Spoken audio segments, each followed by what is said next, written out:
അധിനിവേശ വെസ്റ്റ് ബാങ്കിൽ ഇസ്രായേൽ സേനയുടെ റെയ്ഡുകളും അറസ്റ്റുകളും വീടുകളും മറ്റ് കെട്ടിടങ്ങളും പൊളിച്ചു നീക്കലും തുടരുന്നതിനിടെ സ്ഥിതി അതീവ ഗുരുതരമാണെന്ന് ഐക്യരാഷ്ട്രസഭ മുന്നറിയിപ്പ് നൽകി. ചൊവ്വാഴ്ച കുറഞ്ഞത് 23 പലസ്തീനുകളെ അറസ്റ്റ് ചെയ്തതായി മാധ്യമങ്ങൾ റിപ്പോർട്ട് ചെയ്തു. അറസ്റ്റിലായവരിൽ 2 കുട്ടികളും ഉൾപ്പെടുന്നു. ജനീൻ ഗവർണറേറ്റിൽ 11 പേരെയും ബത്ലഹേം മേഖലയിൽ 5 പേരെയും അറസ്റ്റ് ചെയ്തു. നബ്ലസിന് തെക്കു പടിഞ്ഞാറുള്ള താൽ ഗ്രാമത്തിൽ ഫാറൂഖ് റമദാന്റെ കുടുംബവീട് ഇസ്രായേൽ സേന പൊളിച്ചു നീക്കി.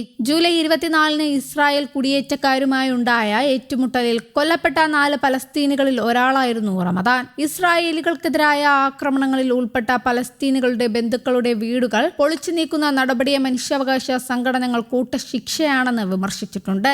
യത്തയ്ക്ക് സമീപം മറ്റൊരു വീടും കിണറും നശിപ്പിച്ചതോടെ 9 പലസ്തീനുകൾക്ക് താമസ സ്ഥലം നഷ്ടപ്പെട്ടു. അൻസയിലെ 12 വ്യാപാര ഗോഡൌണുകളും യാർസയിലെ ഒരു കാർഷിക കേന്ദ്രവും തകർത്തു. മസാഫർ യത്തയിൽ ഒരു സ്കൂളിനും വീടുകൾക്കും കാർഷിക കെട്ടിടങ്ങൾക്കും പൊളിച്ചു നീക്കൽ നോട്ടീസ് നൽകിയിട്ടുണ്ട്. ഈ വർഷം വെസ്റ്റ് ബാങ്കിൽ പ്രതിമാസം ശരാശരി 122 പലസ്തീൻ കെട്ടിടങ്ങൾ പൊളിച്ചു നീക്കപ്പെട്ടതായി UN കണക്കുകൾ വ്യക്തമാക്കുന്നു. ഒക്ടോബറിൽ നടക്കാനിരിക്കുന്ന പാർലമെന്ററി തെരഞ്ഞെടുപ്പിനുള്ള തയ്യാറെടുപ്പുകൾക്കിടെയാണ് വെസ്റ്റ് ബാങ്കിൽ ഇസ്രായേൽ സേനയുടെയും കുടിയേറ്റക്കാരുടെയും ആക്രമണം ശക്തമായിരിക്കുന്നത്. UN സുരക്ഷാ കൗൺസിലിൽ സംസാരിച്ച മിഡിൽ ഈസ്റ്റ് സമാധാന പ്രക്രിയയുടെ ഡെപ്യൂട്ടി സ്പെഷ്യൽ കോർഡിനേറ്റർ റമീസ് അൽ അക്ബറോവ് ഈ വർഷം ഇതുവരെ 76 പലസ്തീനുകൾ കൊല്ലപ്പെട്ടതായി പറഞ്ഞു. ഇതിൽ 18 കുട്ടികളാണ്.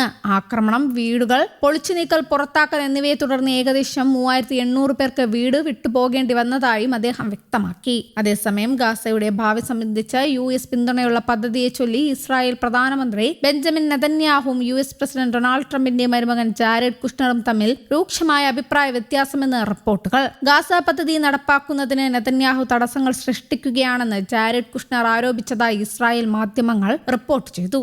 പ്രാദേശിക അന്താരാഷ്ട്ര പങ്കാളികളുമായി ഏകോപിച്ചാണ് US പിന്തുണയുള്ള ഗാസ പദ്ധതി തയ്യാറാക്കുന്നത്. ഗാസയെ യുദ്ധാനന്തര പുതിയ ഘട്ടത്തിലേക്ക് മാറ്റുന്നതിനായി അടിയന്തരമായി പ്രായോഗിക നടപടികൾ സ്വീകരിക്കേണ്ടത് പദ്ധതിയുടെ വിജയത്തിന് അനിവാര്യമാണെന്നാണ് പദ്ധതിയെ പിന്തുണയ്ക്കുന്നവരുടെ നിലപാട്. എന്നാൽ രാഷ്ട്രീയമോ ഭരണപരമായ ക്രമീകരണങ്ങൾക്ക് അംഗീകാരം നൽകുന്നതിന് മുൻപ് കർശനമായ സുരക്ഷാ വ്യവസ്ഥകൾ പാലിക്കണമെന്നാണ് നെതന്യാഹുവിന്റെ നിലപാടെന്നും റിപ്പോർട്ടുകൾ സൂചിപ്പിക്കുന്നു.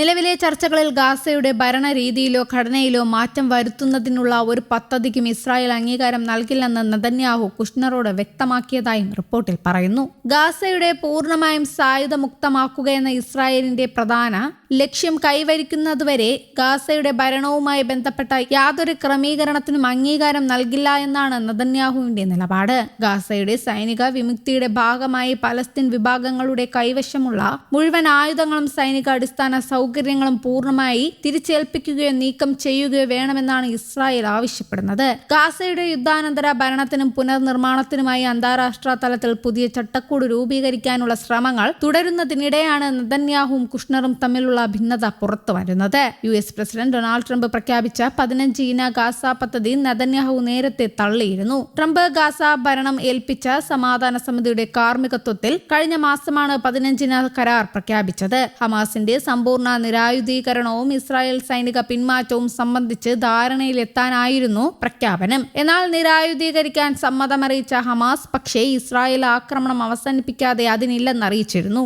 News desk Kerala Kaumudi.